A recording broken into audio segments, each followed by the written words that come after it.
Hey guys, I'm Jade Holding for Photo Factor. Welcome to part 4 and the final part in this 4-part series in chapter 2 of getting to know how to change your image size in Photoshop.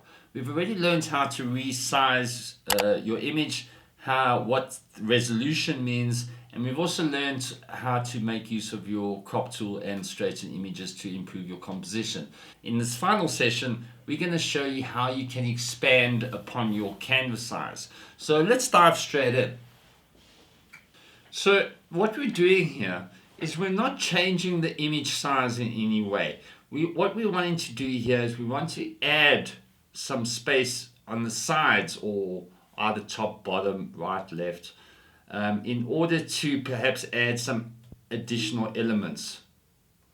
Okay, so what we're wanting to do here is we're happy with the size of the image. We don't want to change that. But what we want to do is add some additional space at the top, bottom, left, or right in order to maybe insert another image or perhaps bring in some text.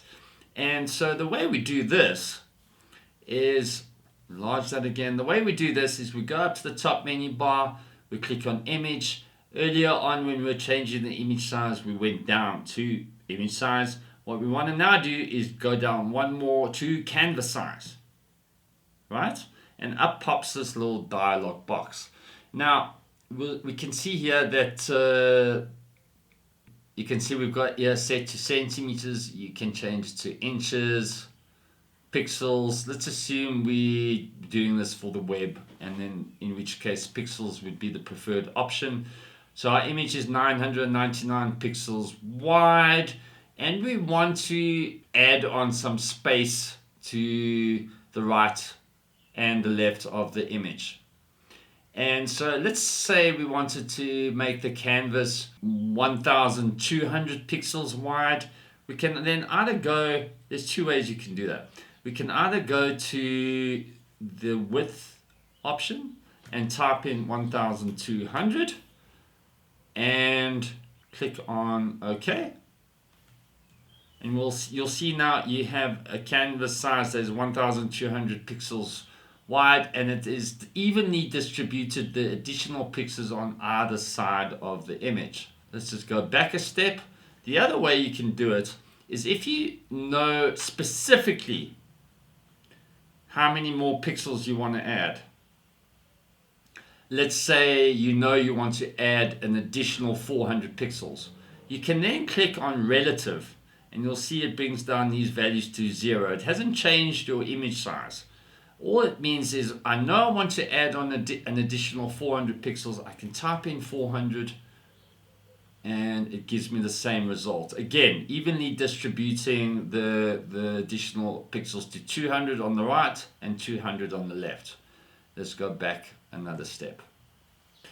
So now let's say we want to add some space just onto the one side of it instead of evenly distributing it on both sides. The way we do that, go back to canvas size, and we use this anchor point, which is now centered, right? And that is why it was distributing evenly on both sides. If we put it here to the left, you'll see all the arrows point in this direction, which is where we want the additional pixels to be added, right?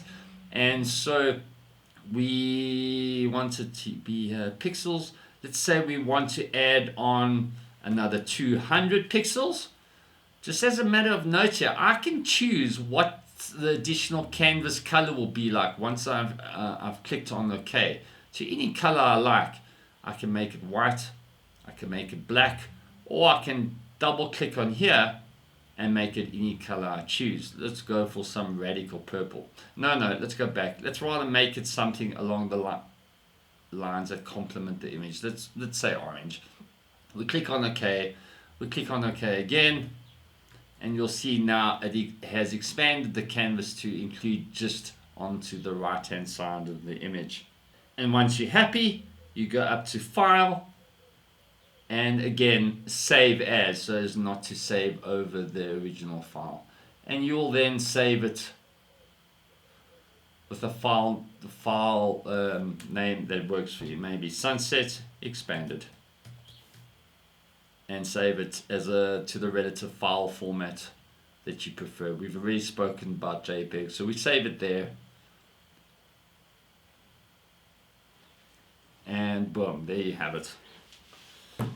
And that brings us to the end of chapter 2, getting to know some Photoshop basics, where we've explored in this 4-part series everything you're going to need to know about changing the size of your image. If you found value out of this tutorial or any of the tutorials we've shared with you, do give us a thumbs up, and especially do hit the subscribe button and the bell icon at the end so that you stay notified of any new tutorials that get uploaded. If there's anything you'd like to see us cover, especially in these tutorials, let us know in the comments. We'll see you next time. Until then, stay safe, be cool.